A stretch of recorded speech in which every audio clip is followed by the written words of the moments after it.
Hello friends, welcome to engineering tutorial. So we'll continue our discussion related to material science and engineering.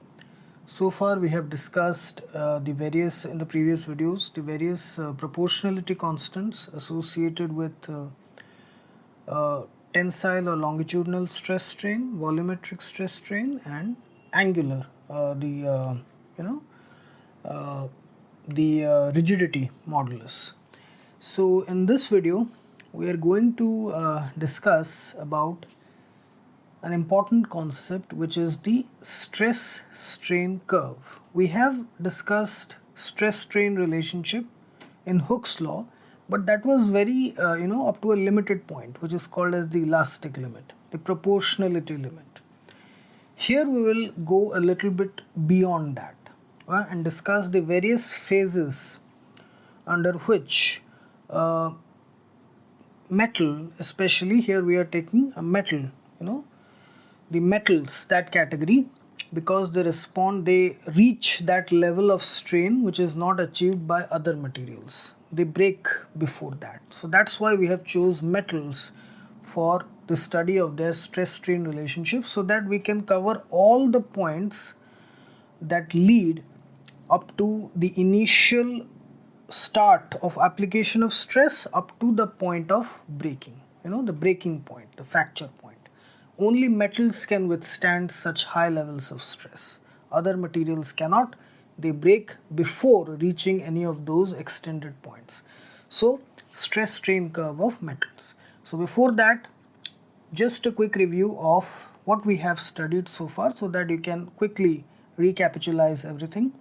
So elastic and plastic behavior, which basically gives us the two important points: materials which return back to their original size and shape after deformation, they are elastic, and those who, the deformation is permanent, they do not return back, that is plastic. Stress is the reaction of the material to the externally applied deforming force, and this is the stress is the applied force by area, reaction force by area, same thing. Stress is of different types: tensile, compressional, tangential, volume. Strain is the response of the material to the stress. It can be the response in terms of change in length, volume, or bending angle. So change in dimension to the original dimension, that is the strain. So longitudinal strain for length, volumetric strain for volume, shear strain for bending angle. Here we will basically focus on, because the other stress strain relationships that can be a bit complicated to analyze. So here we will focus on the longitudinal part. Okay, this longitudinal stress and longitudinal strain. Okay, so these two, especially the tensile stress, and that is elongation, and the respective strain. Okay, longitudinal strain. So why it is important? And Hooke's law, which gives us the relationship between stress and strain, that was within the elastic limit, stress is directly proportional to strain. That is, the strain produced in the material, the change in dimension of the material, it is directly proportional to the applied stress. So this can be the curve of Hooke's law within the elastic limit. Again, the slopes are different depending upon the proportionality constant. That is, the stress by strain, it is a proportionality constant, which can be Young's modulus for length, bulk modulus for volume, shear modulus for angle, bending angle. Here again we are interested with Young's modulus. These two can be analyzed for stress strain curve, but for simplicity purposes we are taking length, only one dimension. Okay, one dimensional analysis we are doing, because if we involve too many parameters, it can be a bit complicated to understand. So simply taking one dimension, one parameter, that is change of length. So let's say for the stress strain relationship of metal, we take a particular a metal, okay, a cylinder or a wire, whatever it is, a particular metal, we take a cylinder and we subject it to stress by application of a suitable pressure load, and we try to measure the strain that is produced. Strain means the elongation or change in length, okay, the increase in length. Now what will happen is that this metallic cylinder, it will go through different phases, okay, it will go through different phases, and finally the breaking point will come, the fracture point, where it will finally snap in two parts, okay, it will snap in two parts. So we have to understand the different phases. So for that, the important thing is the Young's modulus of elasticity, which is the ratio between the longitudinal stress and longitudinal strain, okay, this. So here, this is the formula. Now the stress strain curve for such a metal which goes through different phases, it looks something like this. The normal Hooke's law curve is this, okay, the normal Hooke's law curve, it looks like this. It only is up to the elastic limit or proportionality limit, okay, this is the proportionality limit, but there is much more beyond this also. This only analyzes the stress strain relationship within the elastic limit up to the proportionality limit. Elastic limit means this is the stress up to which, if we remove the load, if we remove the stress, the material will return back to its original shape and size. If we apply this much amount of stress, okay, if we apply this much amount of stress here and this much amount of strain is produced and the stress is removed, the material will again return back to its original shape and size. This change is temporary up to this stress point, okay, and this strain. But there is much more to it. The stress strain curve for metals, it has more to it. It is something like this. This is up to the elastic point. So let us analyze the different phases. Okay, so this is the proportionality limit. Okay, OA, the OA portion. Then there is A, B, C, D different points which we'll analyze. And this is the extended portion of the stress strain curve for metals. So let us say here, if we look at this graph, the strain when it is small, this is for the initial portion. Now here there is a slight change here. Here we have taken strain in the x-axis, stress in the y-axis. So a slight change, a different, because we have to cover the extended portion. That's why strain is in the x-axis, so that the extended portion can be covered also. Otherwise it would have taken the vertical space. So here, because of space constraints, to cover the extended portion, I have taken strain in the x-axis, stress in the y-axis. So the initial portion for which the strain is small, okay, for small levels of strain, see here, the strain is small here for the initial OA portion, okay. This is less than 1% strain for the initial portion.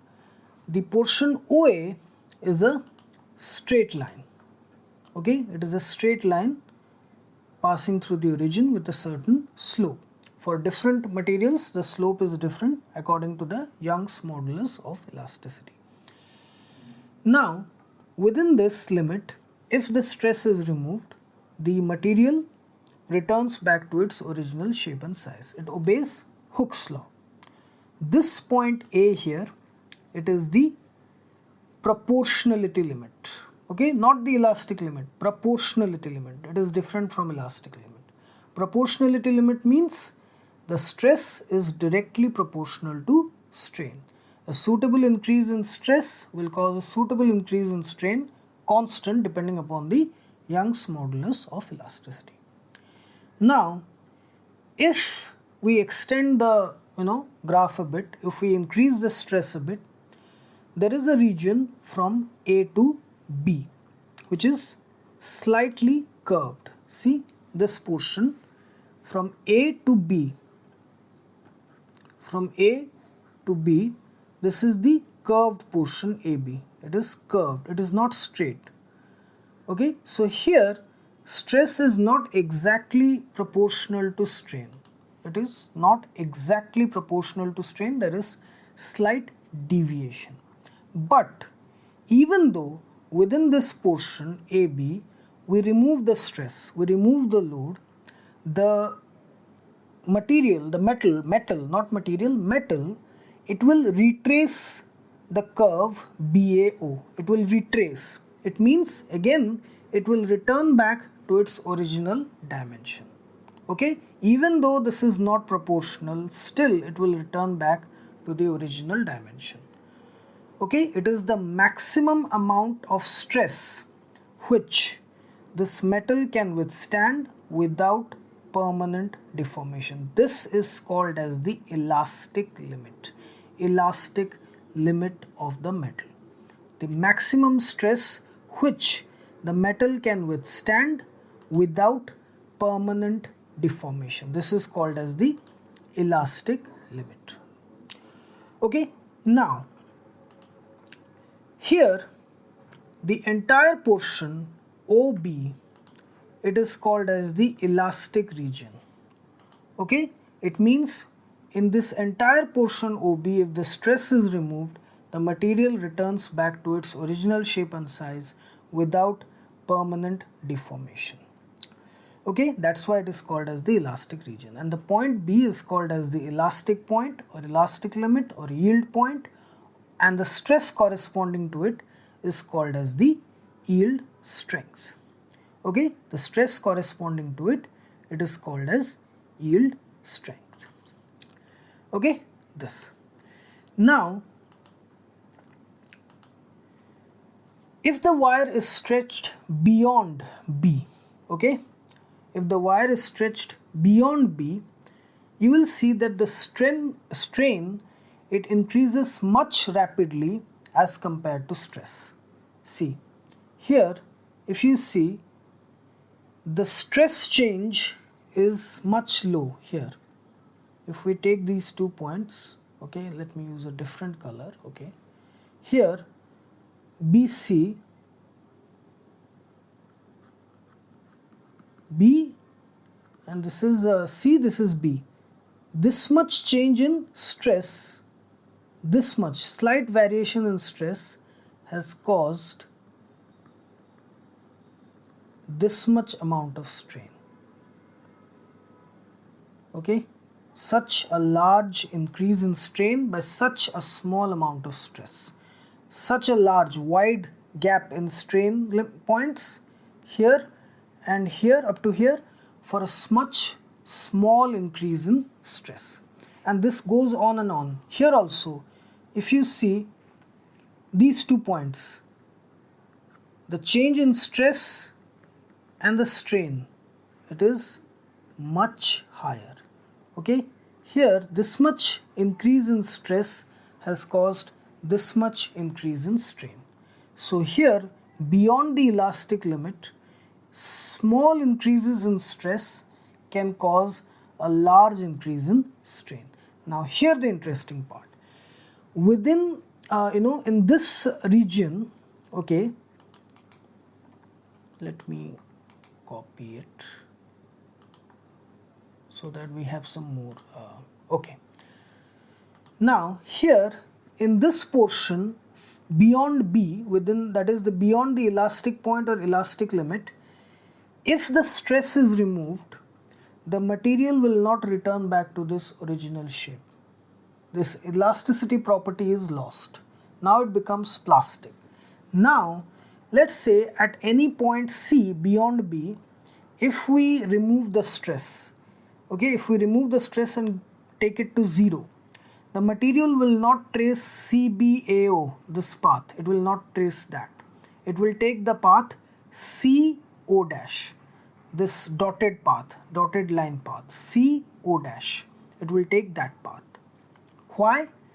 This is because of plastic behavior of the material.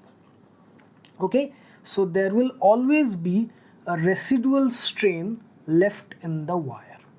Okay, there will always be a residual strain left in the wire once the elastic limit is crossed. This is the residual strain.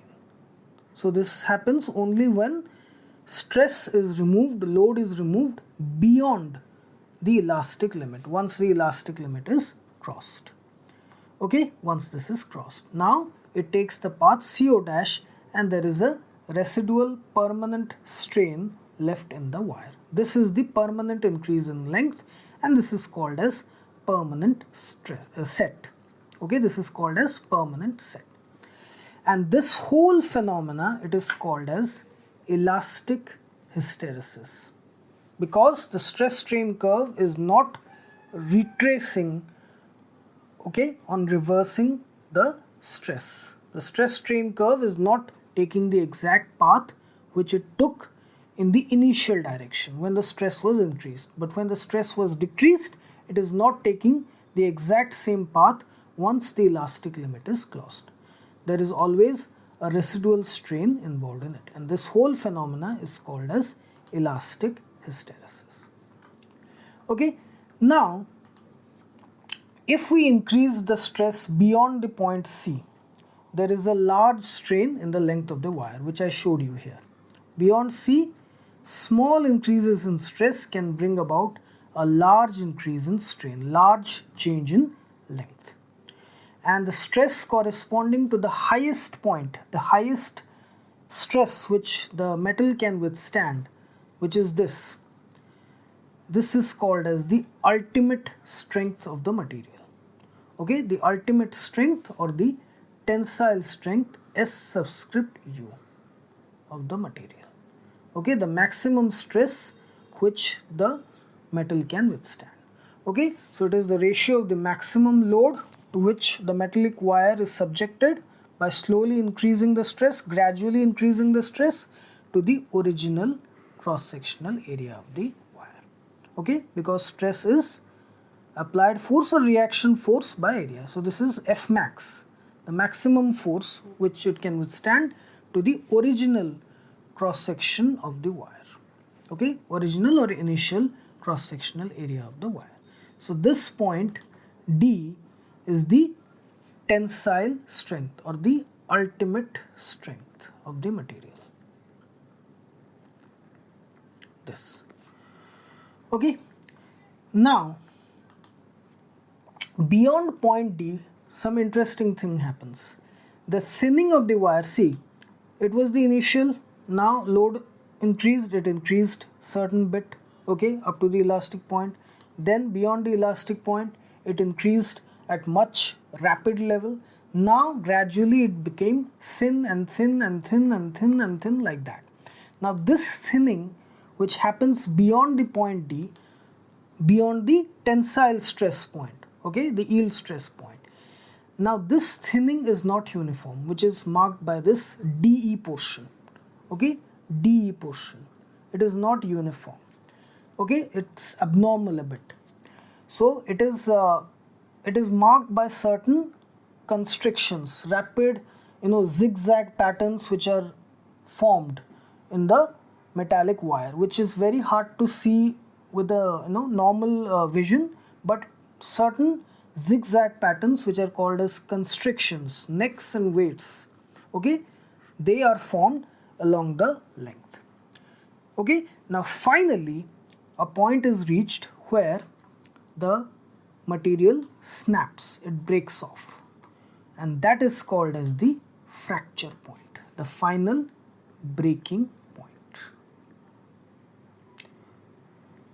Now the interesting thing is that different metallic materials will have different stress strain curves. The overall pattern will be the same, the overall structure will be the same, the overall structure of the curve, but the values or the points where these patterns will be formed, it will be different. For example, some metals may have a little bit higher elastic level, some may have a lower elastic level, some may have a higher yield point, some may have a lower yield point, some may have a small, steep slope, some may have a very,